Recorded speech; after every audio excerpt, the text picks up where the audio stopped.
দেখবেন মেজরিটি সংখ্যক মুসলিম 5 ওয়াক্ত নামাজ জামাতে পড়ে না। বেশিরভাগ মুসলিম দেখবেন আল কোরআন বিশুদ্ধ করে তেলাওয়াতও করতে পারে না। তো এরপরেও আমরা দাবি করি যে আমরা প্রকৃত মুসলিম, জান্নাত আমাদের জন্য অপেক্ষা করছে। আসলে বাস্তবতা এমন নয়। যারা কোরআন আমরা টুকটাক পড়তে জানি, তাদের মধ্যে কত পার্সেন্ট কোরআনের অর্থ বোঝে? এই আল্লাহ পাকের কিতাব আমার হাতে আছে, এই কিতাবের অর্থ কতজন বোঝে এটা একটা চ্যালেঞ্জ। যারা কোরআন পড়তে জানি আমরা, তাদের প্রতি চ্যালেঞ্জ, দেখেন তাদের মধ্যে কত পার্সেন্ট মানুষ কোরআনের অর্থ বলতে পারবে। আর অর্থটা যে জানা জরুরি, এই বিষয়টাও আমরা এখন জনগণকে বোঝাতে ব্যর্থ হচ্ছি। কোরআনের অর্থটা যে বোঝাটা জরুরি, এটা বোঝাতেও ব্যর্থ হচ্ছে। কারণ আমরা সবাই প্রত্যেক হরফে 10 নেকি পেতে চাই। কোরআন তেলাওয়াত করলে প্রত্যেক হরফে 10 নেকি হবে, এই তো। এই কনসেপ্ট যখন আমার মাথায় ঢুকে গেছে, আমি ওখানে নিজেকে থামিয়ে দিয়েছি। অর্থ বুঝে গবেষণা করলে এবং কোরআন কেন্দ্রিক জীবন ব্যবস্থা গড়লে যে আরো বেশি নেকি হয়, এটা আমার মাথায় নাই। প্রত্যেক হরফে 10 নেকি তো আপনি পাবেন তেলাওয়াত করলে, কিন্তু অর্থ বুঝে এর ভিতরে ঢুকলে, গবেষণা করলে এর মূল স্বাদটা পাওয়া যায়, এটা আমরা বুঝতে পারছি না। দেখবেন বেশিরভাগ মানুষ কোরআনের অর্থটা জানে না। আবার আমরা যারা টুকটাক ভাঙাচুরো অর্থ জানি, তারা আবার দেখবেন কোরআনের সমস্ত আদেশ মেনে চলতে পারছি না এবং কোরআনের সমস্ত নিষেধও বর্জন করতে পারছি না। সমস্যা কিন্তু এখানেও থেকে গেছে। আবার কোরআনের ব্যাখ্যা আছে হাদিস। তো এই হাদিসকে কেন্দ্র করে কোনো বিভ্রান্তির সুযোগ ছিল না, কিন্তু এখানেও আমরা বিভিন্ন জাল এবং বানোয়াট হাদিসের উপর আমলও শুরু করেছি। হাদিসের নামে এমন অনেক কিছুই চলছে সমাজে যেগুলোর সাথে হাদিসের কোনো সম্পর্ক নাই। আমি বলতে চাচ্ছি যে হাদিসের নামে আবার সমাজে এমন অনেক আমল চালু আছে যেগুলোর সাথে আবার হাদিসের কোনো সম্পর্ক নেই। তো দেখুন, ধর্মের মধ্যে সমস্যা থেকে গেছে। আবার আমরা সবাই মুসলিম, আমাদের সবার ইউনাইটেড থাকার কথা। মুসলিম একটা জাতি, তাদের আল্লাহ একজন, রাসূল একজন, কিবলা এক, তাদের সবার মধ্যে একটা ইউনিটির কথা ছিল। কিন্তু আমরা ধর্মতাত্ত্বিকভাবে এবং পলিটিক্যালি আমরা বিভিন্ন দলে বিভক্ত এবং আপসের মধ্যে মিল মহব্বত কম। বাইরে হয়তো আমরা বলি যে আমি একজন ধর্মতাত্ত্বিক দলের সদস্য, সে আরেকটা ধর্মতাত্ত্বিক সংগঠনের সদস্য, সে আরেকটা মানহাজ ফলো করে, সে আরেক জামায়াতের, সে আরেক তরিকার ইত্যাদি। আমরা সবাই এক, যদি আমরা বাইরেই কথাটা বলি, কিন্তু অন্তর থেকে কিন্তু আমাদের এই বিষয়টা আসছে না। আমরা ভিতর থেকেই ঐক্যবদ্ধ হতে পারতাম, তাহলে উম্মার আজকে এই অবস্থা হতো না। তো দেখুন, ধর্মকেন্দ্রিক অনেক প্রবলেম থেকে গেছে এখনো। আবার আল্লাহ রাসূল সাল্লাল্লাহু আলাইহি ওয়াসাল্লাম হাদিসের মধ্যে এবং আল্লাহ পাক কোরআনের মধ্যে ধর্ম নিয়ে বাড়াবাড়ি করতে নিষেধ করেছে। ধর্ম নিয়ে বাড়াবাড়ি করো না, তোমরা নিজে তো ধর্ম পালন করো। আমরা নিজের ধর্ম যতটা না পালন করি, অন্যের ধর্মের দিকে আঙ্গুলটা তার চেয়ে বেশি তুলি। আমরা আগে নিজের রিলিজিয়নটাকে ঠিক মতো পালন করি, দেখবেন সমাজ ঠিকই পরিবর্তন হয়ে গেছে ইনশাআল্লাহ। তো আমি একটা ধর্ম পালন করি বলে অন্য ধর্মের মানুষের প্রতি বিদ্বেষ পোষণ করতে হবে বা তাদের উপর ঘৃণার মনোভাব প্রকাশ করতে হবে, এটা আল্লাহ পাক শেখান নাই, তার রাসূল শেখান নাই। আল্লাহ এবং তার রাসূল কি শিখিয়েছেন? ইসলামের সত্য বিষয়টাকে আপনি সবার সামনে উপস্থাপন করবেন। যার ইচ্ছা হবে সে কবুল করবে, যার ইচ্ছা হবে সে অস্বীকার করবে। যার যার কবরে শেষে যাবে, যার যার হিসেব শেষে দিবে। চাপিয়ে দেওয়ার সিস্টেমটা ইসলামের মধ্যে নাই। এখন আসেন, পরিবারের আপনাকে ফেতনা কিছু বললাম, অর্থনীতির জীবনে যাবেন, ব্যবসা বাণিজ্যের মধ্যে যান, দেখেন বেশিরভাগ কালোবাজারি করছে, সিন্ডিকেট করছে, মজুবদার মাপে কম দিচ্ছে, জনগণকে ঠকাচ্ছে, করছে না? এগুলো পলিটিক্যাল ফিতনা, এগুলো ইকোনমিক্যাল ফিতনা। তারপরে আপনি আরো দেখবেন ইকোনমিক সেক্টরে রিবা ভর্তি, সুদ। রিবা মানে কি? সুদ, রিবা দিয়ে ভর্তি। ঘুষ ছাড়া কাজ হচ্ছে না, ঠিক আছে? অন্যের সম্পদ আত্মসাৎ না করলে আমাদের পেটের ভাত হজম হচ্ছে না। তো এই যে দুর্নীতি বলেন, ঘুষ বলেন, রিবা বা সুদ বলেন, হ্যাঁ, তারপরে কালো বাজারি বলেন, কালো টাকা সাদা করা টেন্ডেন্সি বলেন, পাচার বলেন, সবগুলো অর্থনৈতিক ফিতনা। এগুলো হচ্ছে কি অর্থনৈতিক ফিতনা। এবার দুজন ফেরেশতা মাথার দিক থেকে আসবেন, আসতে চাইবেন, সালাত বলবে এখান দিয়ে আসা যাবে না, এদিক দিয়ে আসা যাবে না। ডান দিক দিয়ে আসতে চাইবেন, এদিক দিয়ে আসা যাবে না। বাম দিক দিয়ে আসতে চাইবেন, যাকাত বলবে এদিক দিয়ে আসা যাবে না। পায়ের দিক দিয়ে আসতে চাইবেন, আমলগুলো বলবে এদিক দিয়ে আসা যাবে না। তখন যাই হোক, তারা আসবেন। এটা কথা কি, এটা কথাটা হচ্ছে যে সলাতের গুরুত্ব, মানে সে সলাত আদায় করেছে, সে আমার হক আদায় করেছে, আমি তার পক্ষে আছি, পক্ষে বোঝাচ্ছে। রোজা বলবে আমি ওর পক্ষে আছি, তাকে আপনি কোনো শাস্তি দিবেন না, আমি তার পক্ষে আছি। আপনারা দুজন তাকে শাস্তি দিবেন না, আমি যাকাত তার পক্ষে আছি, এটা পক্ষে থাকার কথা। তারপরেও তারা আসবেন, চোখগুলো হবে নীল এবং কালো বর্ণের, নীলাপ চোখের, কালো। মুনকার নাকি উঠে বসিয়ে দেওয়া হবে। এবার তিনটা প্রশ্ন। প্রথমে প্রশ্ন হচ্ছে কি, মান রব্বু, তোমার রবকে? তখন মুমিন বান্দা বুক ফুলিয়ে বলবে রব্বি আল্লাহ, আমার রবকে আল্লাহ। পৃথিবীতে যে ব্যক্তি আল্লাহর সাথে শিরিক করে নাই, আল্লাহ তাওহীদের উপর থেকেছে এবং তার উপরে মৃত্যুবরণ করেছে, ইনশাআল্লাহ সে ব্যক্তি এর উত্তর নির্দ্বিধায় দিতে পারবে। আর দুনিয়াতে যে বা যারাই আল্লাহর সাথে শিরিক করবে, আল্লাহর সাথে শিরকের পাবে লিপ্ত হবে, ওই অবস্থায় মারা যাবে, তাওহীদের উপর থাকবে না, কোশ্চিন কালেও মান রব্বক উত্তর দিতে পারবে না। তারপরে প্রশ্ন হয়ে যাবে বা জিনুক, তোমার দিন কি ছিল? মুমিন বান্দা উত্তর দিবে কি, দিন ইসলাম, আমার দিন ছিল ইসলাম। এখানে শুনে রাখেন, পৃথিবীতে যারা ইসলামকে পরিপূর্ণরূপে পালন করবে তারাই এই উত্তর দিতে পারবে ইনশাআল্লাহ। যারা ইসলামকে ঠাট্টা বিদ্রুপের হাসি তামাশার পাত্র বানিয়েছে, মন চাইলে কিছু করি, মন চাইলে কিছু করি না, সহজগুলো একটু আমল করি, বাকি কিছুর আমল ধারি না, হ্যাঁ, নামাজ পড়ি, সুদ ছাড়তে পারি না, ঠিক আছে, বছর বছর ওমরা করি, এদিকে ঘুষ দুর্নীতি ছাড়তে পারি না, ইসলামকে ঠাট্টা তামাশার পাত্র বানিয়েছে, এরা কোশ্চিন কালে উত্তর দিতে পারবে না। মা দিল দিনে পরিপূর্ণরূপে ইসলামে প্রবেশ করতে বলেছেন আল্লাহ রাব্বুল আলামিন। যারা পরিপূর্ণরূপে ইসলামে প্রবেশ করবে এবং ইসলামের প্রতিটা মৌলিক বিধান মেনে চলবে, ইনশাআল্লাহ তারা এর উত্তর দিতে পারবে। এরপরে আসবে তৃতীয় প্রশ্ন। নবী সাল্লাল্লাহু আলাইহি ওয়াসাল্লামকে দেখানো হবে, যখন দেখানো হবে তখন সূর্য যখন ডুবে যায়, যে দৃশ্যটা আমরা দেখতে পারি না, ওই দৃশ্যটা ভেসে উঠবে এবং মুমিন বান্দা অস্থির হয়ে যাবে, বলবে আমাকে ছেড়ে দাও, আমি নামাজ পড়বো। সুবহানাল্লাহ। তার কারণ তার কাছে মনে হবে যে আসরের ওয়াক্ত হয়ে গেছে, আসরের ওয়াক্ত হয়ে গেছে, আসরের ওয়াক্ত চলে যাচ্ছে, আমাকে নামাজ পড়তে হবে। চিন্তা করেছেন? ওই যে একটা হাদিস আছে না, যে 7 শ্রেণীর মানুষকে আল্লাহ রাব্বুল আলামিন আরশের ছায়ায় ছায়া দিবেন, তার মধ্যে এক শ্রেণীর মানুষকে যার অন্তর মসজিদের সাথে ঝুলে থাকে, তার মন মসজিদের সাথে ঝুলে ছিল, এই সূর্য ডুবে গেল বলে আমাকে ছেড়ে দাও, আমি নামাজ পড়তে যাব। তখন ফেরেশতারা বলবেন তোমাকে নামাজ পড়তে দেয়া হবে, তবে তার আগে তুমি এর উত্তর দাও। কি উত্তর? এই ব্যক্তির দিকে তাকাও। তখন নবী সাল্লাল্লাহু আলাইহি ওয়াসাল্লামকে দেখানো হবে, সাল্লাল্লাহু আলাইহি ওয়াসাল্লাম দরুদ পড়বেন, বলা হবে যে এই ব্যক্তির সম্পর্কে তোমার কি ধারণা? মান হাযা রাজুলু বুইসা ফীকুম, এই ব্যক্তি কে, যাকে তোমাদের কাছে পাঠানো হয়েছিল? মুমিন ব্যক্তি নির্দ্বিধায় বলে দিবে যে তিনি হচ্ছেন আমার নবী মুহাম্মদুর রাসূলুল্লাহ সাল্লাল্লাহু আলাইহি ওয়াসাল্লাম। দেখুন, পৃথিবীতে যে বা যারাই নবী সাল্লাল্লাহু আলাইহি ওয়াসাল্লামের সুন্নতের উপর আমল করবে, ইনশাআল্লাহ সে তার উত্তর দিতে পারবে। দুনিয়াতে যারা নবীর সুন্নতের 5 পয়সা পরোয়া করছে না, তার আদর্শের 5 পয়সা দাম দিচ্ছে না, তারা কোশ্চিন কালে উত্তর দিতে পারবে না। নাম হতে পারে আব্দুর রহমান, আব্দুর রহিম, নবীর সুন্নতের ধার ধারে না, তারা উত্তর দিতে পারবে না। নবীর সুন্নতের গুরুত্ব কত গভীর, এটা আমাদেরকে এখান থেকে বুঝতে হবে। তাই প্রিয় যুবক ভাইরা, মুসলিম ভাইরা, আমাদের জীবনটাকে নবীর আদর্শ এবং সুন্নতে ঢেলে সাজাতে হবে।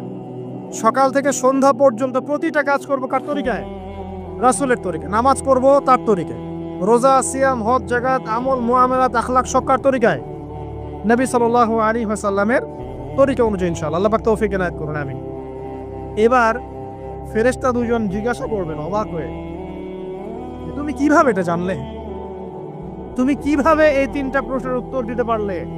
কারণ বেশিরভাগ মানুষ তো উত্তর দিতে পারবে না, বেশিরভাগ মানুষই এই উত্তর দিতে পারবে না। কারণ কিয়ামতের মাঠে 1999 জন মানুষ জাহান্নামে যাবে, নাউজুবিল্লাহ।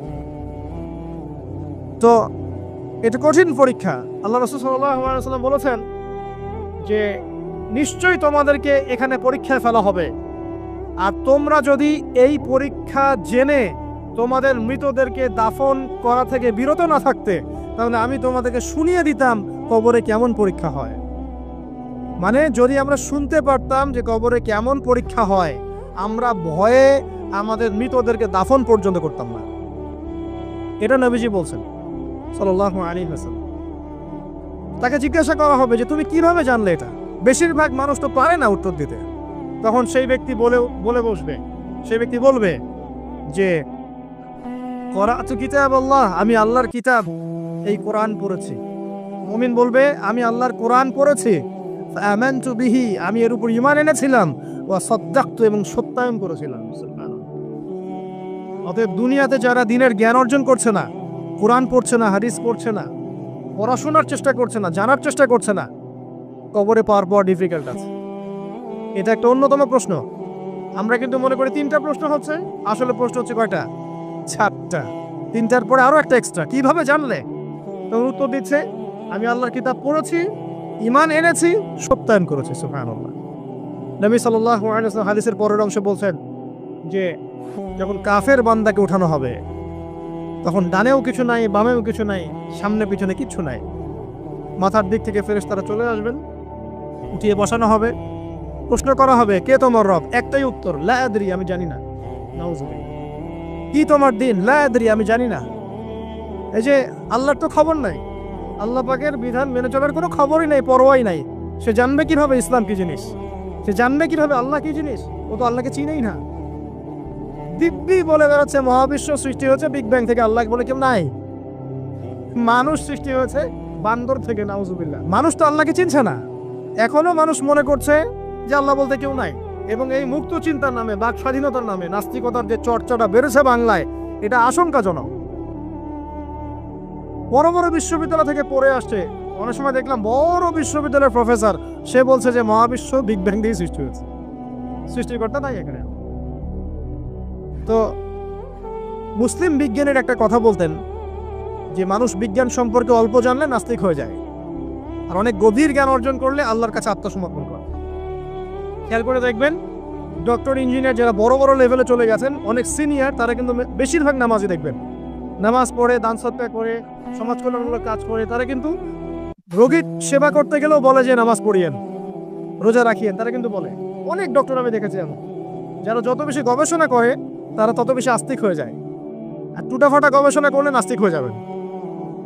কত প্রশ্ন, ইসলামে এটা কেন, ওইটা কেন, ইসলামে বহুবিবাহ কেন, হ্যাঁ ইসলামে কি পর্দার বিধান কেন, তারপর ইসলামে এত রেস্ট্রিকশনস, এত বাইন্ডিংস কেন, হ্যাঁ স্বাধীনতা নাই কেন, কত প্রশ্ন। ইসলামের এগেছে কত তীর এখন ছোড়া হচ্ছে।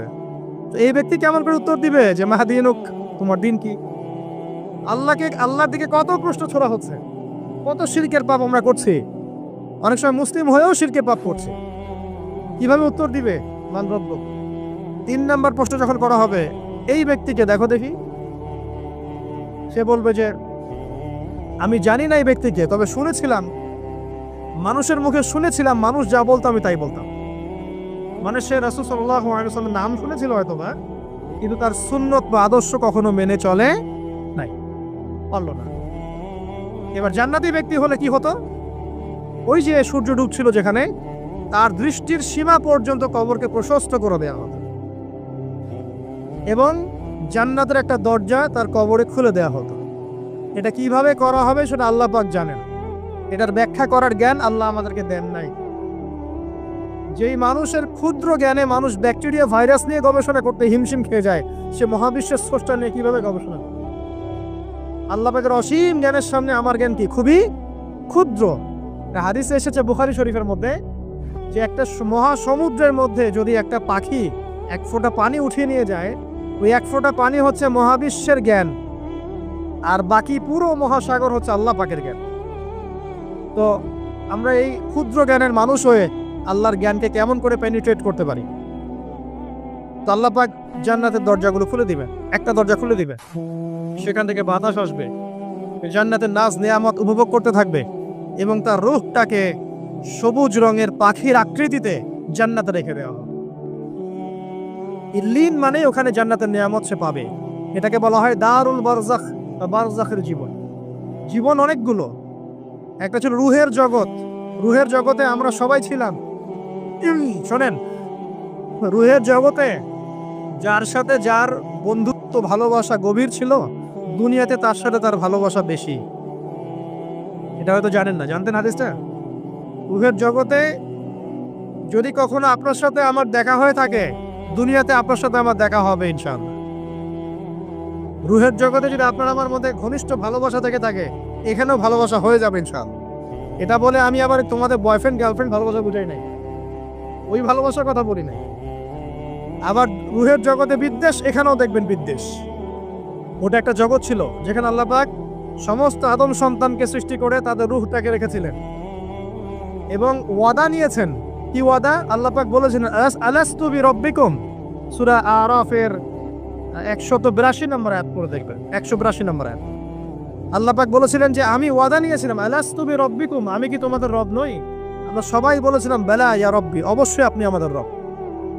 দুনিয়াতে এসে আমরা ভুলে গেছি। এই ভুলে যাওয়াটা মনে করায় দেওয়ার জন্যই আল্লাহ পাক আসমানে কিতাব নাজিল করেন, নবী রাসূল পাঠান, আমাদের কান পর্যন্ত ইসলামের দাওয়াত পৌঁছে দেন, যাতে আমরা মনে করতে পারি। এবার আসেন রুহের জগতে পর আসলাম এই যে দুনিয়ার জগৎ, দারুদ দুনিয়া। দুনিয়ার মধ্যে আছি হয়তো 50, 60, 70, 100 বছর হাইয়েস্ট। এরপর যাবে দারুল বারজাখ, বারজাখের জগৎ। পাপী ব্যক্তি হলে জাহান্নামের দরজা খুলে দেওয়া হবে আর জাহান্নামের সে আযাব ভোগ করতে থাকবে, এবং পুণ্যবান ব্যক্তি হলে জান্নাতের দরজা খুলে দেওয়া হবে এবং এর নাজ নেয়ামত সে ভোগ করতে থাকবে। তখন তাকে বলা হবে এটা জান্নাতের সেই জায়গা যেখানে তুমি থাকবে। এটা দেখার সাথে সাথে, শোনার সাথে সাথে তার যে খুশি উৎফুল্ল তার অনেক বেড়ে যাবে। এবং সে কি করবে জানেন? সে পৃথিবীতে ফিরে আসতে চাইবে। সে বলবে আমাকে আমার পরিবারবর্গকে জানাতে দেন, আমাকে আমার পরিবারবর্গকে জানাতে দেন যে আমি ভালো আছি। তখন ফেরেশতারা তাকে বলবেন যে এটা সম্ভব না, তোমার এবং তাদের মাঝে দারুল বারজাখ আছে, তুমি এটা ভেদ করে যেতে পারবে না। তখন তার আত্মাটাকে ইল্লিনে দেওয়া হবে, একটা সবুজ পাখির আকৃতিতে জান্নাতে ঘুরে বেড়াবে ইনশাআল্লাহ। আর যদি জাহান্নামী হয় তাহলে যে বললাম দরজা খুলে যাবে জাহান্নামের, মর্মান্তিক আযাব তার দিকে আসতে থাকবে। কবর সংকুচিত হয়ে আসবে এমন ভাবে যাতে তার বাম পাজর ডান পাজরের ভিতরে এইভাবে ঢুকে যাবে। নাউজুবিল্লাহ। এই আযাব চলতে থাকবে ইলা ইয়াউমি ইউবআসুন, পুনরুত্থানের দিন পর্যন্ত। এখন এই যে হাদিসটা আপনারা শুনলেন, এই হাদিসটা ব্যক্তিকেন্দ্রিক নয় কি? এখানে তিনটা বিষয় আপনাকে ফোকাস করতে হবে আমাদেরকে। এক, তাওহীদ, আল্লাহ পাকের তাওহীদ। দুই, রিসালাত, রাসূলুল্লাহ সাল্লাল্লাহু আলাইহি ওয়াসাল্লামের রিসালাত। এবং আখিরাত, পরকাল। এই তিনটা বিষয় খুব স্বল্প কথায় বলছি। দেখুন, তাওহীদ কি? আল্লাহ পাকের একত্ববাদ। এক আল্লাহকে আপনি সৃষ্টিকর্তা মানবেন, রিজিক দাতা মানবেন, পালনকর্তা মানবেন, সন্তান দাতা, ভালো মন্দের মালিক, সমস্ত কিছুর মালিক কে? আল্লাহ। আল্লাহ আল্লাহ আমাকে বাঁচিয়ে রেখেছেন, আল্লাহ আমাকে মৃত্যু দিবেন, আল্লাহ আমাকে রিজিক দেন, আল্লাহ আমাকে সন্তান দিবেন, আল্লাহ আমার ভালোর মালিক, আল্লাহ মন্দের মালিক, আল্লাহ সমস্ত কিছুর মালিক। এই কনসেপ্ট পরিষ্কার থাকবে, লা ইলাহা ইল্লাল্লাহ পরিষ্কার থাকবে। সমস্ত বিষয় কার পক্ষ থেকে? আল্লাহর পক্ষ থেকে। এই তাওহীদ, সংক্ষিপ্ত কথায় বললাম তাওহীদ। এর মধ্যে তিনটা ক্লাসিফিকেশন আছে: রুবুবিয়্যাত, উলুহিয়্যাত, আসমা ও সিফাত। এটা আপনারা কিতাবুত তাওহীদ বই থেকে পড়ে নিয়েন। সংক্ষেপে বলে দেই, রুবুবিয়্যাত আল্লাহ পাকের সমস্ত বিষয়গুলো তার দিকে সম্বন্ধ করা, সৃষ্টিকর্তা, পালনকর্তা, রিজিক দাতা সবকে আল্লাহ। উলুহিয়্যাত কি? দুনিয়াতে এসেছি আল্লাহ পাকেরই দাসত্ব করতে হবে, অন্য কারো দাসত্ব চলবে না। তাওহীদ উলুহিয়্যাত। আসমা ও সিফাত কি? আসমা সিফাত মানে হচ্ছে আল্লাহ পাকের নাম গুণাবলীগুলো আছে। আল্লাহ পাক রহমান, আল্লাহ পাক রহিম, আল্লাহ পাক রাজ্জাক, হ্যাঁ, আল্লাহ পাক গফুর, আল্লাহ পাক শদীদুল ইকাব। সমস্ত গুণাবলী কার?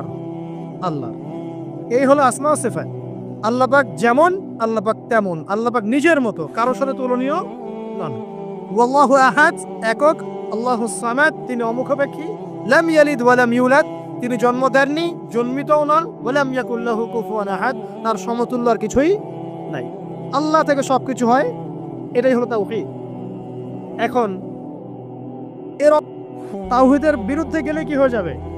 কেউ যদি মনে করে যে আল্লাহ ছাড়া কেউ আমাকে জীবন দিতে পারে, আল্লাহ ছাড়া কেউ আমাকে মারতে পারে, আল্লাহ ছাড়া কেউ আমাকে রিজিক দিতে পারে, অথবা আল্লাহ ছাড়া কেউ সন্তান দিতে পারে, আল্লাহ ছাড়া অন্য কারো কাছে কেউ যদি দোয়া করে, আল্লাহ ছাড়া অন্য কারো জন্য নজর মানত করে, আল্লাহ ছাড়া অন্য কারো নামে কসম খায়, আল্লাহর হালালকে হারাম করে দেয়, আল্লাহর হারামকে হালাল করে নেয়, ঠিক আছে? আল্লাহ থেকে শুভ অশুভ আসে না, শুভ আল্লাহর পক্ষ থেকে আসে, অশুভ শয়তানের পক্ষ থেকে আসে, এমনও যদি কেউ মনে করে।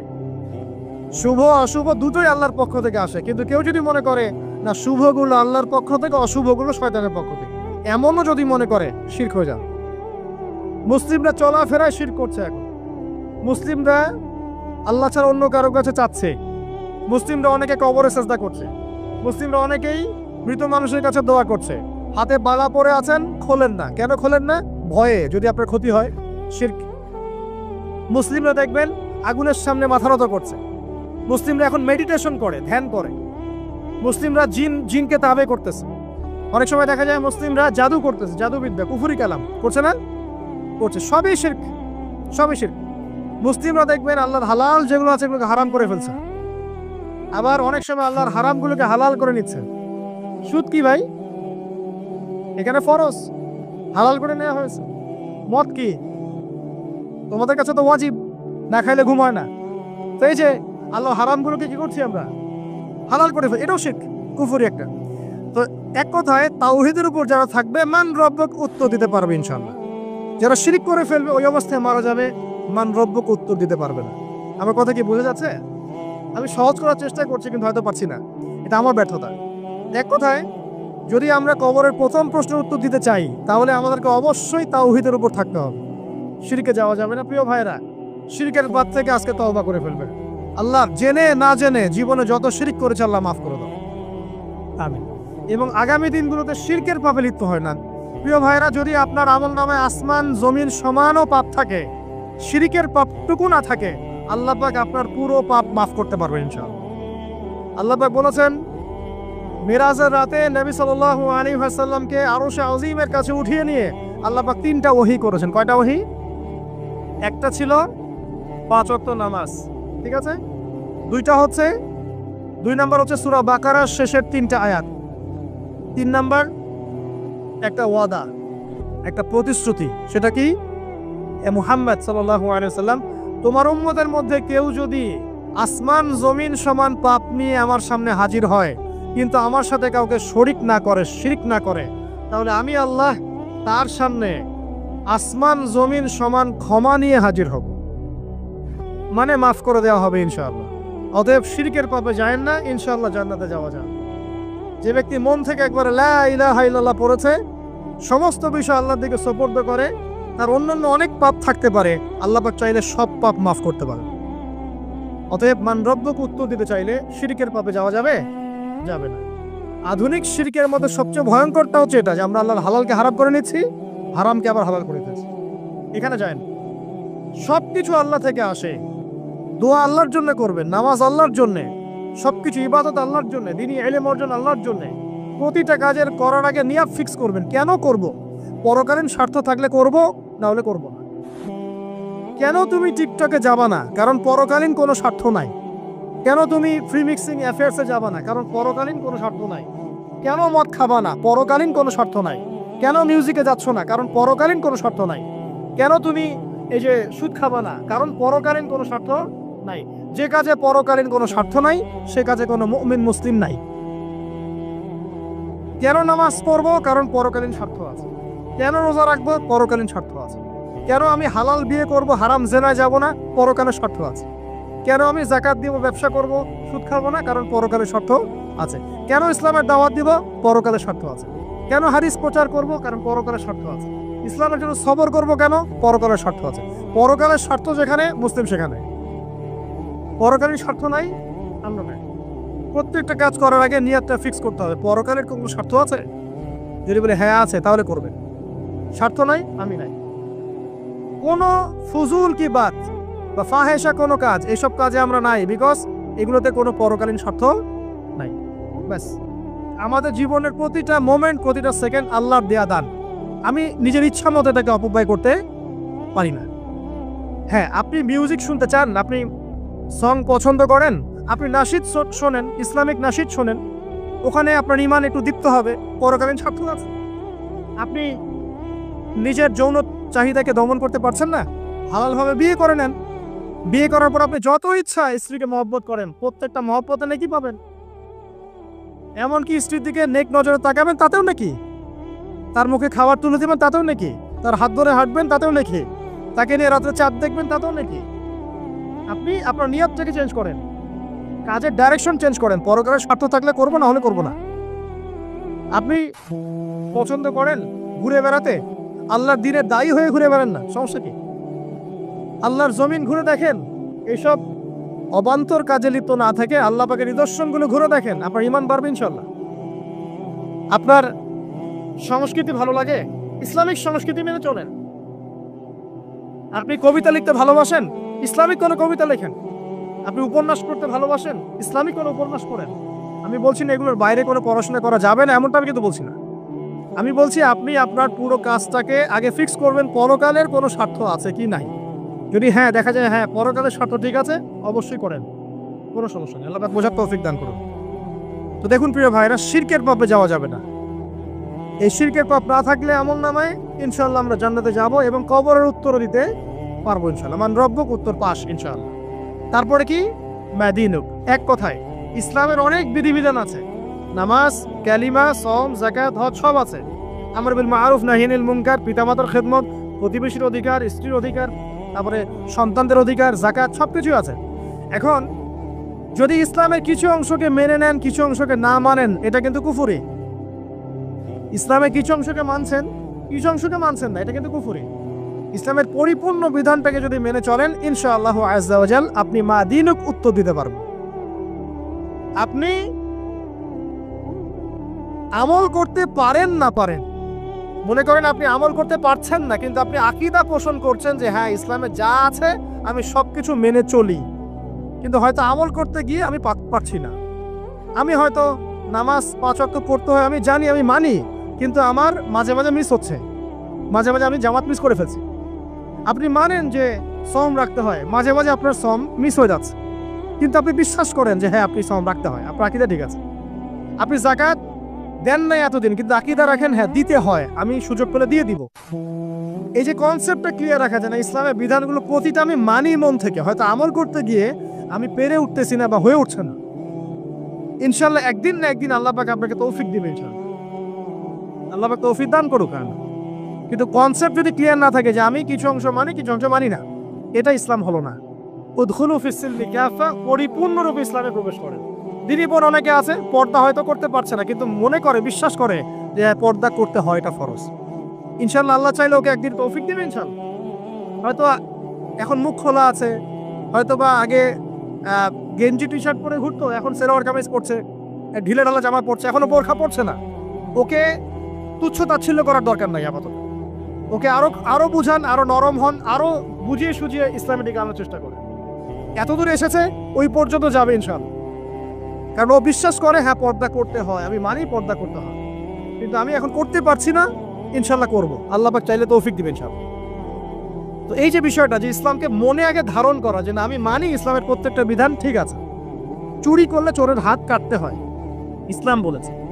ডাকাতি করলে শাস্তি আছে। জেনা যদি কেউ করে 100 বেত্রাঘাত, মদ খাইলে 40টা বেত্রাঘাত, ব্যভিচার যদি করে কেউ, এই পরকিয়া করে বিবাহিত ব্যক্তি, রজম। এগুলো কেসাস, একজন একজনকে হত্যা করলে তাকেও কেসাস করতে হয়। এই বিধানগুলো আছে। এখন আপনি বলতে পারেন আমি এই ওয়ার্ল্ডের প্রেক্ষাপটে এটাকে বাস্তবায়ন করতে পারছি না, কিন্তু আমি বিশ্বাস করি ইসলামের বিধানগুলো আছে, এটা আল্লাহর বিধান। ইনশাআল্লাহ আপনি মাফ পেয়ে যাবেন, ইনশাআল্লাহ আল্লাহ চাইলে আপনি মাফও পেয়ে যাবেন। কিন্তু যদি মনে করেন না এই যুগের এগুলো চলেই না, আমি আল্লাহ পাকের এসব বিধান কিচ্ছু মানি না, আমি যে বিধান বুঝি এটাই চূড়ান্ত, তাহলে খবর আছে, তাহলে মাদিনুক উত্তর দিতে পারবেন। তো বুঝেন, বিষয়টা বোঝেন, আকীদাটা ক্লিয়ার করেন যে না আমি পারতেছি না, এটা একটা বিষয়, কিন্তু আমি বিশ্বাস করি ইসলামের এগুলো অংশ, হয়তো আমি এখন পারছি না, ইনশাআল্লাহ ভবিষ্যতে পারবো। আল্লাহ চাইলে আপনাকে তৌফিক দিবেন ইনশাআল্লাহ। আমরা দোয়া করি আল্লাহ পাক আমাদেরকে পরিপূর্ণরূপে ইসলামে প্রবেশ করার তৌফিক দান করুন। আর সর্বশেষ কি, এটা যদি করতে পারে মাদিনুক উত্তর দিতে পারবে। মান নবিয়ুক উত্তর কখন দিতে পারবে? যখন একজন ব্যক্তি সারা জীবন নবী সাল্লাল্লাহু আলাইহি ওয়াসাল্লামের সুন্নতের উপর আমল করতে পারবে। এই যে ঘুম থেকে উঠলেন, ব্যাস ব্রাশটা নিয়ে দৌড়ে চলে গেলেন বাথরুমে। কি জন্য?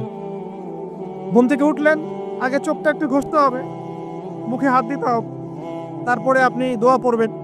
কি দোয়া পড়বেন? আলহামদুলিল্লাহিল্লাযী আহইয়ানা বা'দা মা আমাতানা ওয়া ইলাইহিন নুশুর। তারপরে আপনি যাবেন বাথরুমে। দোয়াটা না পড়ে কেন গেলেন? ঘুমাচ্ছেন, ঘুমানোর আগে আপনি অবশ্যই বলবেন। ঘুমানোর আগে একদম একটা গান শুনে, একটা গার্লফ্রেন্ডের সাথে 10টা মিনিট কথা বলে, হ্যাঁ জান রাখি, ব্যাস, তারপরে ঘুমিয়ে গেলেন। ঘুমটা আপনার জন্য ইবাদত হলো না? হারামে লিপ্ত হতেন না? আল্লাহুম্মা বিইসমিকা আমুতু ওয়া আহইয়া পড়তেন, সূরা মুলক পড়তেন, সূরা কাফিরুন পড়তেন, সূরা ফালাক নাস ইখলাস পড়তেন, ঘুমিয়ে যেতেন। পুরো ঘুমটাই ইবাদত। পুরো ঘুমটাই নাকি ঘুমিয়ে আছেন নাকি পাচ্ছেন? আপনি ইচ্ছাকৃতভাবে আপনার আমলটা নষ্ট করলেন। ইস্তেঞ্জা করতে গেছেন, ইস্তেঞ্জা করতে গিয়ে গান শুরু করে দিল বাথরুমে। বাথরুম সিঙ্গার আছে না কিছু? বাথরুমে গান গাওয়ার জায়গা নাকি? তো ওখানে গান শুরু করবেন। বাথরুমে গান গাবেন কেন? আপনি ঢোকার সময় বলবেন কি? বিসমিল্লাহ আল্লাহুম্মা ইন্নী আউযু বিকা মিনাল খুবসি ওয়াল খাবাইস। এরপর ইস্তেঞ্জা করবেন, তারপরে আপনি গুফরানাকা বলে বের হয়ে আসবেন। পুরো ইস্তেঞ্জার সময়টুকু নাকি? নামাজ পড়তে দাঁড়িয়েছেন, এখানে রিয়া কোনো লৌকিকতা থাকবে না, লোকজন আমাকে দেখছে আমি ভালো করে নামাজ পড়ি, এমন থাকবে না। নামাজে দাঁড়িয়েছেন আল্লাহর জন্য খালেস। এখন আল্লাহ আপনার মাঝখানে আর কেউ নাই, আল্লাহ আপনার মাঝখানে আর কেউ নাই। এমনকি যা ইচ্ছা তাই নামাজ পড়বেন।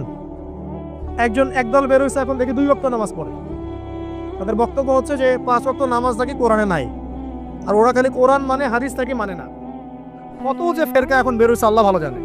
5 ওয়াক্ত নামাজ কোরআনে নাই বলে, সুবহানাল্লাহ। তো 2 ওয়াক্ত নামাজ পড়ে। এখন নামাজ কি মন গড়া ভাবে পড়লেই হবে? ফজরের নামাজে দাঁড়িয়েছেন, ফজর নামাজ কয় রাকাত? 2 রাকাত। এখন আমি যদি বলি নামাজ তো ভালো কাজ, 2-এর জায়গায় 4 পড়লে কি সমস্যা ফজরে? যদি এমনটা বলি হবে? কেন হবে না? কারণ নবী সাল্লাল্লাহু আলাইহি ওয়াসাল্লাম 2 পড়েছেন, আমাকে 2 পড়তে হবে। সিম্পল। 4 পড়লে আপনার নামাজ বাতিল। ফজরের নামাজ 4 রাকাত পড়লে নামাজ কি বাতিল হবে না? মাগরিবের নামাজে দাঁড়িয়েছেন, 3 রাকাত নামাজ। কারণ আপনি আমার চিন্তা করছেন না 3-এর জায়গায় আমি 4 পড়বো, 5 পড়বো। নামাজ তো ভালো জিনিস, বেশি করলে কি সমস্যা? সবকিছু বেশি করতে হয় না। রাসূলুল্লাহ সাল্লাল্লাহু আলাইহি ওয়াসাল্লাম যা দিয়েছেন তাই করতে হয়। এর নাম সুন্নত। বাইরে গেলে হবে কি? বেদাত। প্রত্যেকটা কাজ খেয়াল করতে হবে, প্রত্যেকটা আমল এভাবে। নামাজ, এই যে রোজা রাখবেন, রমজান মাসে রোজা রাখলে এটা ফরজ। আর আপনি চিন্তা করেন রোজা তো ভালো জিনিস, আমি রমজানেও রাখবো, শাবান পুরো 2 মাসে রাখবো, হবে? দেখেন, নফল বিষয়টা আলাদা, আমি ফরজের কথা বলছি। কেউ যদি মনে করে ফরজ রোজা আমি 2 মাসই রাখবো, রমজানও রাখবো, শাবানেও রাখবো, রোজা ভালো জিনিস করলে কি সমস্যা হবে? হবে না। এভাবেই হজ করতে হয় ওইখানে আরাফার মাঠে। আপনি মনে করেন কুড়িগ্রামে হজের একটা জায়গা বানাইলাম আমরা, মনে করেন কথার কথা, এমনও কিন্তু জায়গা আছে মানুষ অন্য জায়গায় হজ করে। কিন্তু আপনি ভাবছেন এমনি এমনি বলছি? এমন অনেক ফেরকা আছে মুসলিমদের মধ্যে, মুসলিম নামধারী, এগুলো মুসলিম না, হজেরও জায়গা বানাইছে আলাদা, ওখানে হজ করে, ওখানে তাওয়াফ করে। এখন হজ যেখানে করতে হবে ওখানে না করে যদি এখানে করি হবে? হবে না। যাকাত দেওয়ার একটা লিমিট আছে, এইটুক দিতে হবে। আপনি এখন কম দিলেন হবে, আবার দিলেন না আমি একদম বেশি দিয়ে পাঠায় ফেলাবো একেবারে, সেখানে হবে? তো এই জিনিসগুলো খেয়াল রাখতে হবে যে আমাদের এক কথায় নবী সাল্লাল্লাহু আলাইহি ওয়াসাল্লামের সুন্নাহটা মেনে চলা। আমলের ক্ষেত্রেও একইভাবে, আপনার অর্থনৈতিক জীবনেও নামাজ, রোজা, হজ, যাকাত আপনার পারফেক্ট। এবার আপনি এসেছেন অর্থনীতির ক্ষেত্রে, এসে মাশাআল্লাহ দাড়ি টুপি জুব্বা নিয়ে মাপে কম দিচ্ছেন, চলবে?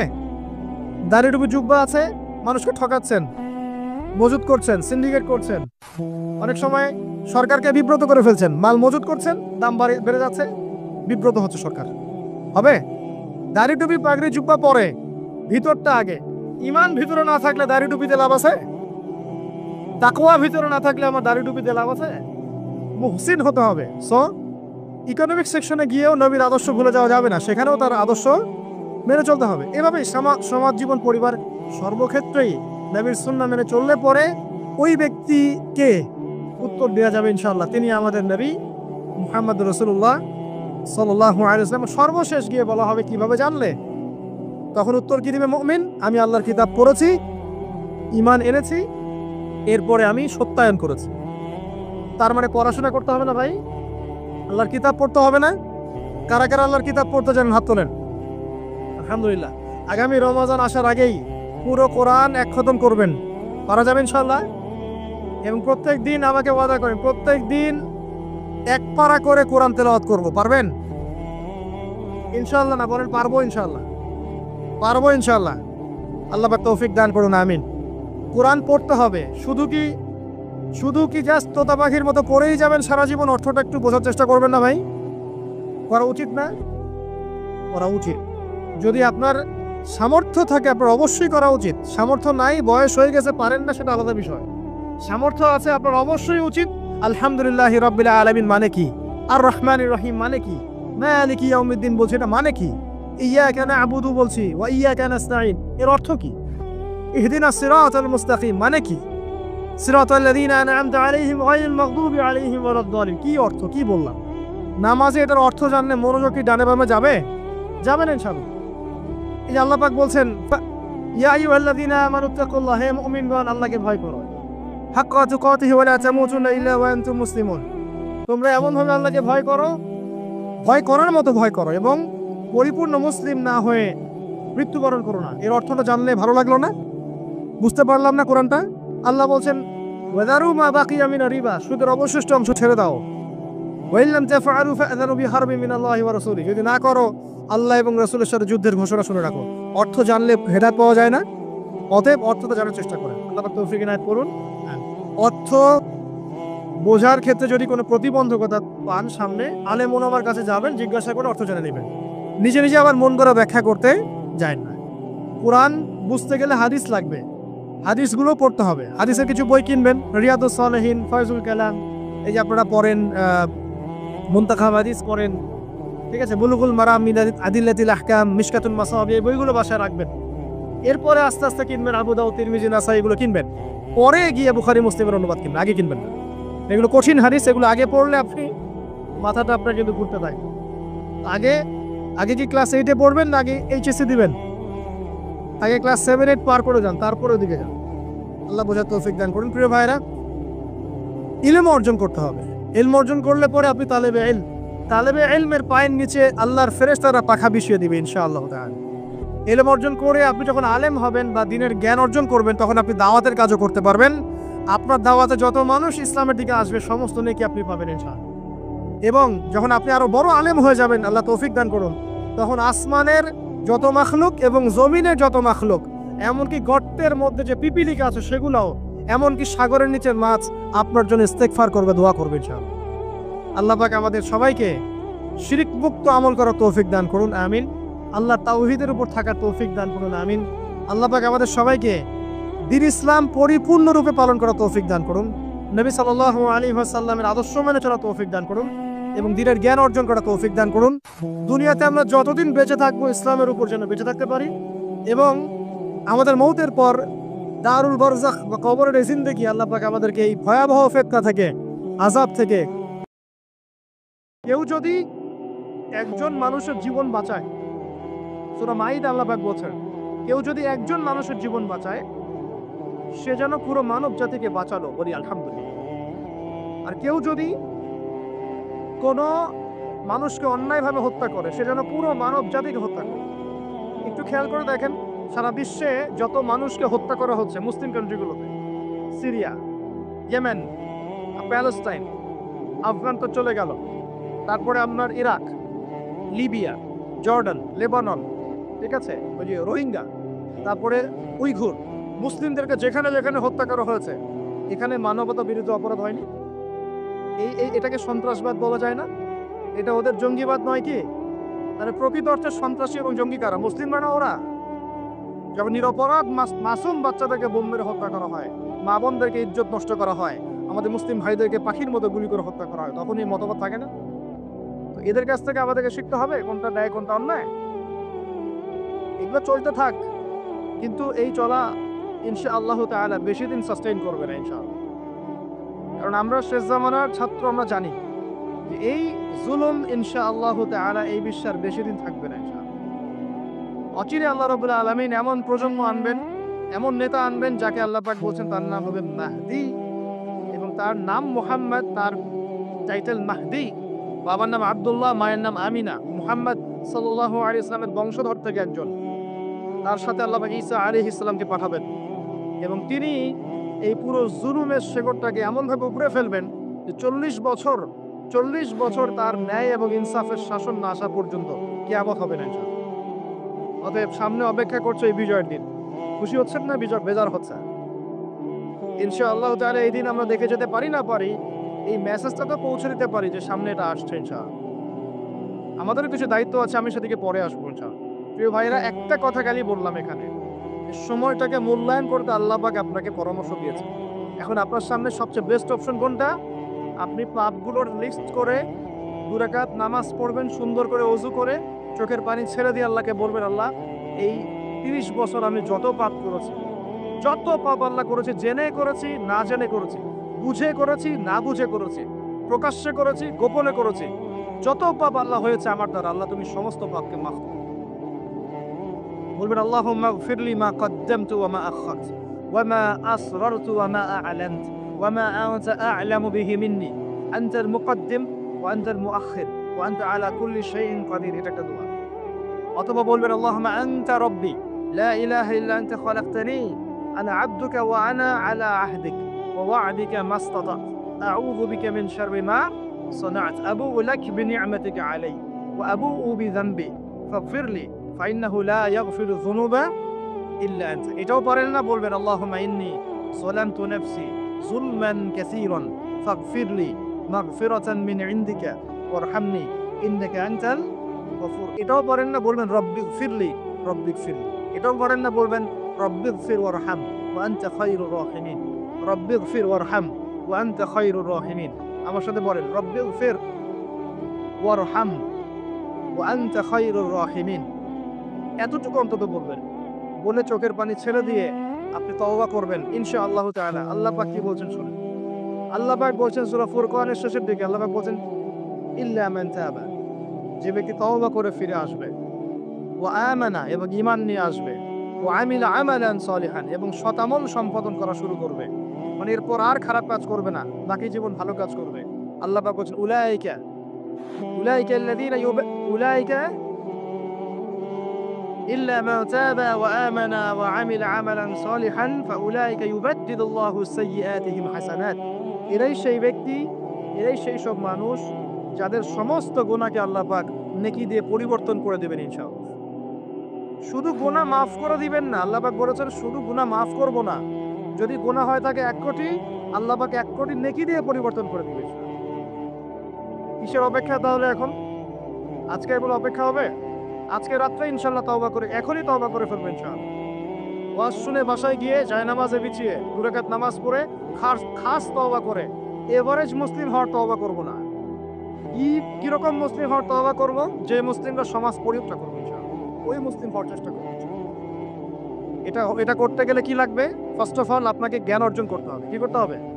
প্রচুর পড়াশোনা করতে হবে, জ্ঞানের বিপ্লব চাই। তারপরে বেশি বেশি নেক আমল করতে হবে নবীর সুন্নাহ অনুযায়ী। এরপর হালাল খাইতে হবে। তারপরে আদর্শ পরিবার করতে হবে, নিজের পরিবারে পর্দা সালাত কায়েম করতে হবে। তারপরে সমাজে সৎ কাজে আদেশ করবেন, অসৎ কাজে নিষেধ করবেন।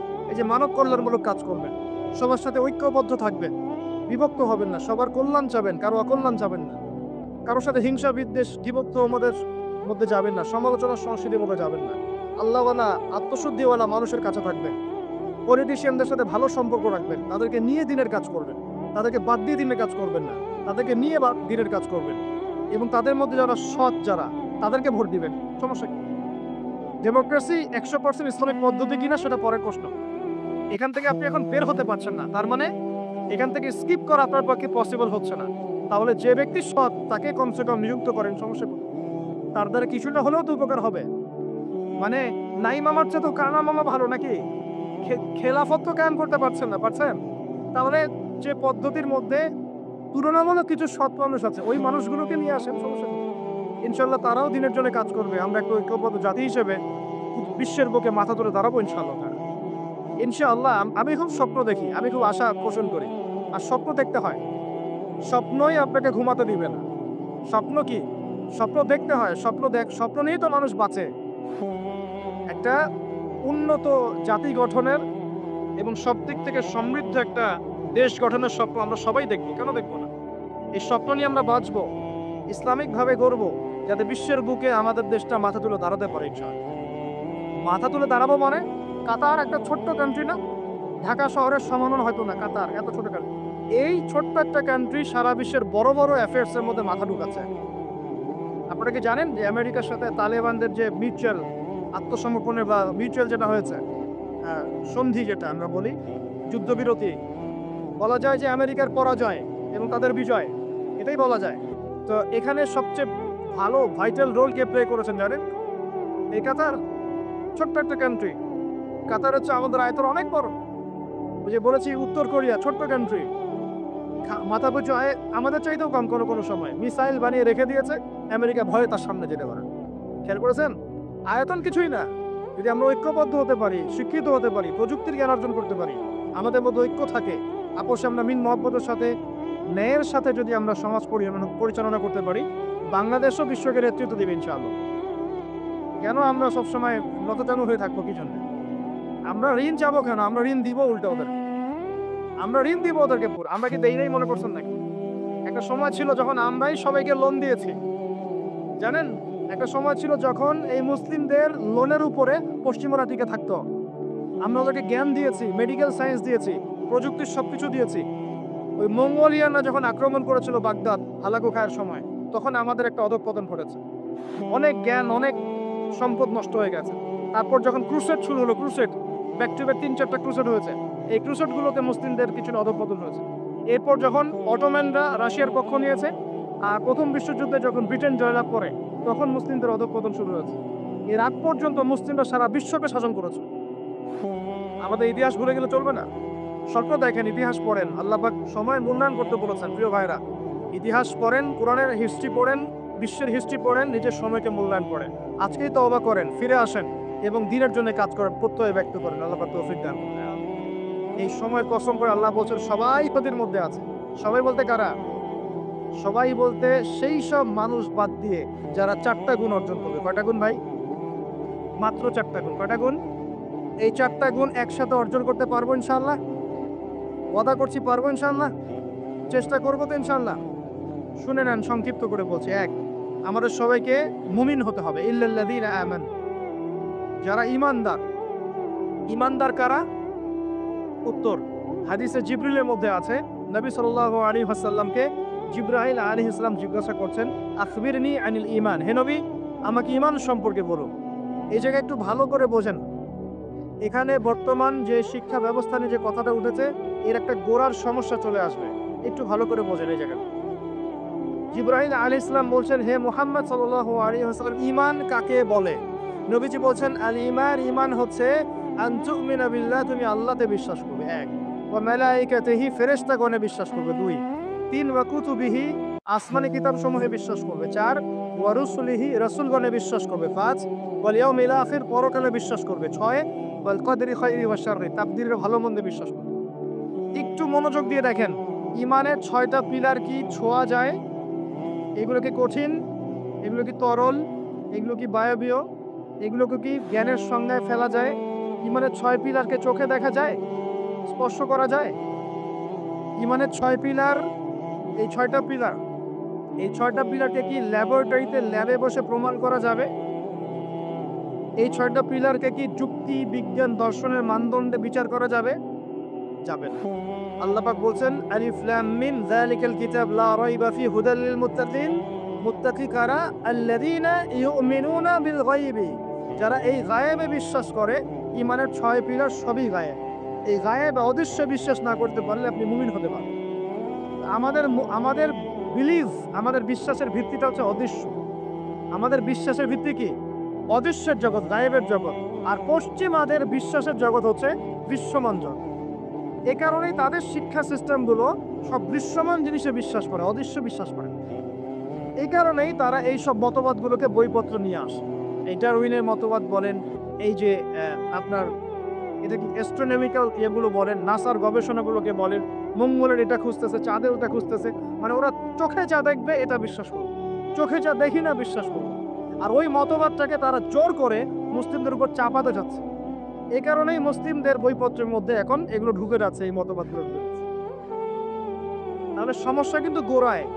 আমাদের কাছে জ্ঞানের সংজ্ঞা হচ্ছে জ্ঞান আল্লাহর পক্ষ থেকে আসে। আল্লামাল ইনসান মা লাম ইয়ালাম, আমি মানুষকে সেই জ্ঞান শিক্ষা দিয়েছি যা মানুষ জানতো না।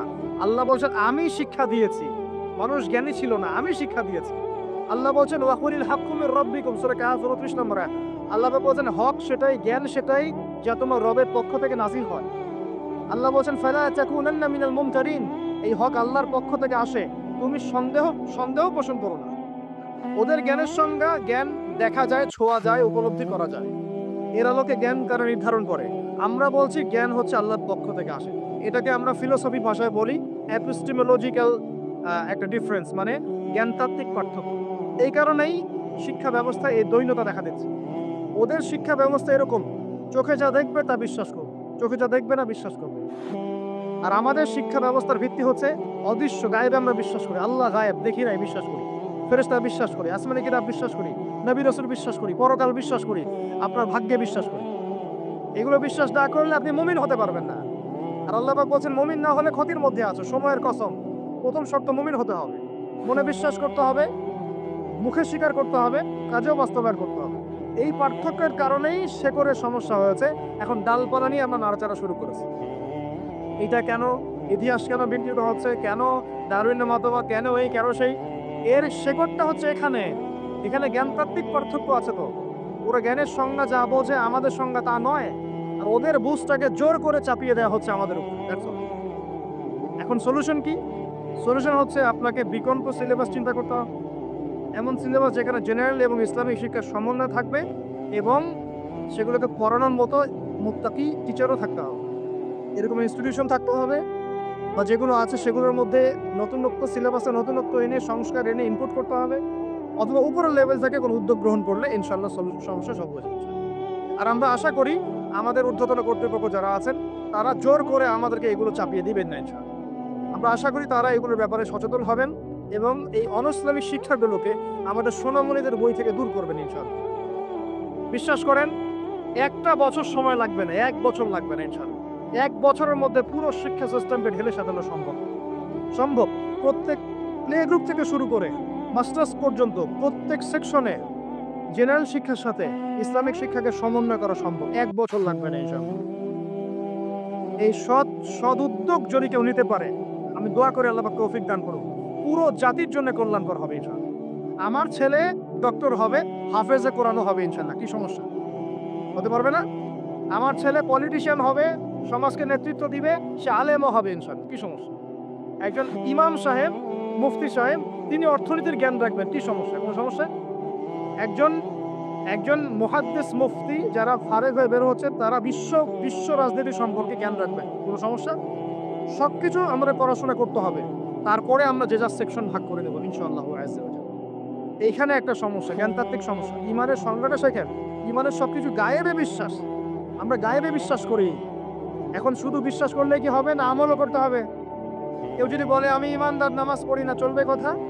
আমি ইমানদার, যাকাত দেই না, আমি ইমানদার, রমজানের রোজা রাখি না, আমি ইমানদার, হজ করি না, আমি ইমানদার, কালিমা তাওহীদ শিরক বেদাত বুঝি না, হবে? আমাদের সবাইকে প্রকৃত ইমানদার হতে হবে। আল্লাহ পাক তৌফিক দান করি, আমিন। 2 নাম্বার ভাই আমলে সালেহ, একটু মনোযোগ দেই, এই জায়গাগুলো ইম্পর্টেন্ট জায়গা। ওয়া আমিলুস সালিহাত, আমলে সালেহ মানে কি? এক কথায় শুনেন, আমলে সালেহ মানে আল্লাহ রাব্বুল আলামিন কোরআনে যে কাজগুলো করতে বলেছেন সেগুলো করব, এর নাম আমলে সালেহ। ঠিক আছে? আল্লাহ পাক কোরআনে যে কাজ করতে বলেছেন করব, তার নাম আমলে সালেহ। একই সাথে আল্লাহ পাক কোরআনে যা করতে বলেন নাই তা করব না, সেটা ছেড়ে দিব, এটা আমলে সালেহ ইনশাআল্লাহ। আল্লাহ পাক নামাজ পড়তে বলেছেন, নামাজ পড়ব, আমলে সালেহ। আল্লাহ সুদ ছাড়তে বলেছেন, সুদ খাবো না, না খাওয়াটাই আমলে সালেহ। মানে শুধু সৎ কাজ করাই আমলে সালেহ নয়, অসৎ থেকে দূরে থাকাটাও কিন্তু আমলে সালেহ। এই যে আপনি দাড়ি ছেড়ে দিয়েছেন, শেভ করছেন না, মানে আপনি আমলে সালেহের মধ্যে আছেন। আপনি টাকনোর উপরে কাপড় পরছেন, নিচে নামাচ্ছেন না, তার মানে আমলে সালেহ আছে। আপনি জেনা করছেন না, বিয়ে করেছেন, আপনি আমলে সালেহের মধ্যে আছেন। আপনি মদ খাচ্ছেন না, না খাওয়াটাই আমলে সালেহ। আপনি মেয়ের দিকে খারাপ চোখে তাকাচ্ছেন যে না, এটাই আমলে সালেহ। শুধু ভালো কাজ করাই কিন্তু আমলে সালেহ নয়, খারাপ থেকে দূরে থাকো কি আমলে সালেহ। আল্লাহ পাক সবাইকে বোঝার তৌফিক দান। আরেকটা বিষয় হচ্ছে, হাদিসের মধ্যে আমাদের প্রিয় নবী সাল্লাল্লাহু আলাইহি ওয়াসাল্লাম যে কাজগুলো করতে বলেছেন সেগুলো করাও হচ্ছে আমলে সালেহ। যেমন নবীর মতো খাবো, নবীর মতো কাপড় পরবো, নবীর মতো ঘুমাবো, নবীর মতো উঠবো, চলবো, ফিরবো, সব কাজ কার মতো? নবী সাল্লাল্লাহু আলাইহি ওয়াসাল্লামের সুন্নাহ মতো হবে ইনশাআল্লাহ। এটা আমল সালেহ। এটা শেখার জন্য হিসনুল মুসলিম বই পড়েন, সুন্নতের উপর অনেক বই আছে, এগুলো পড়তে থাকেন। আরেকটা বিষয় হলো, হাদিসে নবী সাল্লাল্লাহু আলাইহি ওয়াসাল্লাম যে কাজগুলো নিষেধ করেছেন সেগুলো না করাও হচ্ছে আমলে সালেহ। এই হলো আমল সালেহের সুন্দর সংজ্ঞা। আরেকটা বিষয় মনে রাখবেন, ইমানের বিপরীতে যেমন কুফর থাকে, ইমানদার না হলে কুফর হতে হয়, কাফের হতে হয়। তাওহীদের বিপরীত যেমন শিরক থাকে, আমলে সালেহ এর বিপরীতেও বেদাত থাকে। কি থাকে? এই শব্দ শুনেছেন কি? সংজ্ঞা হচ্ছে মানে আমিলা আমালান লাইসা আলাইহি আমরুনা ফাহুয়া রাদ।